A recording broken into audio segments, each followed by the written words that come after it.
Привет, Зимняя Ибица, и привет, Республика Коми, про которую я столько слышал, но где никогда не был ни разу в жизни. И вот надеюсь, что 28 марта наконец побываю.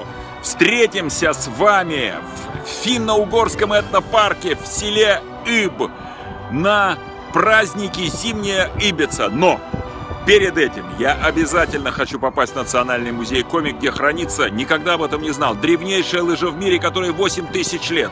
Фантастика! 8000 лет! Встречаемся на Зимней Ибице, беседуем, делаем селфи, может быть, сыграем в саамский футбол, но только буду строг. Если вы никогда не были в Национальном музее и не видели древнейшую лыжу мира, лучше не подходите. Буду ругаться. До встречи 28-го.